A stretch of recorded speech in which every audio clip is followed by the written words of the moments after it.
There's something strange about language, how the same sentence can feel like warmth to one person and like an insult to another. How tone, context, history can change everything about how a word lands. I didn't think about any of that not until one specific moment. There's a word in Indonesian that can mean two things at once. Kamu. On its own, it's nothing, just a pronoun, just you, the kind of word you say without thinking.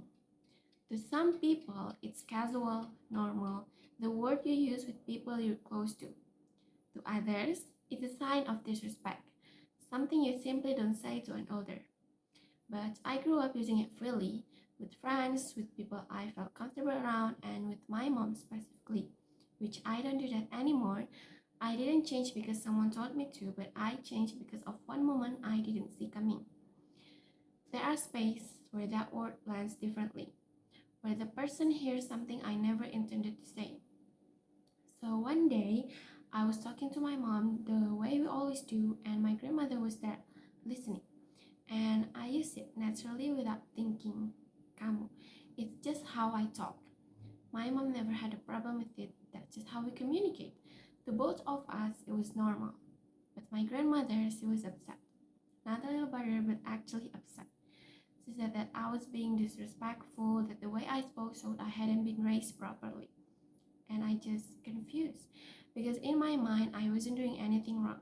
I was just talking the way I always talk. But in her mind, I had crossed a line.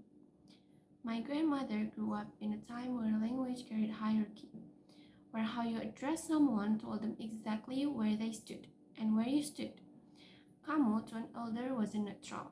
It was a statement, and not a good one. That's intercultural communication, and it doesn't only happen between countries or language, it happens between generations, between families, between the version of normal you grew up with and the version of someone else did. What my grandmother did, reading my word as disrespect, and that's her stereotype. She didn't see the context, she didn't see me and my mom and the years of casual closeness behind that one word. She just saw a girl who said kamu to her elder. And she already knew what that meant, or at least she assumed that she did. What I didn't have in that time was self-awareness.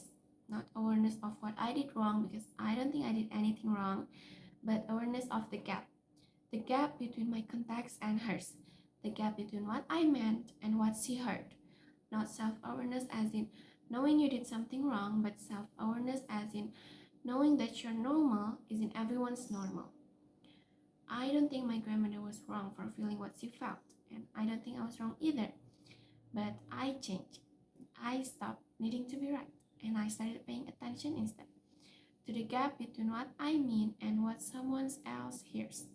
To the gap that is small, but that's where most misunderstanding live. But we just never thought to look for it.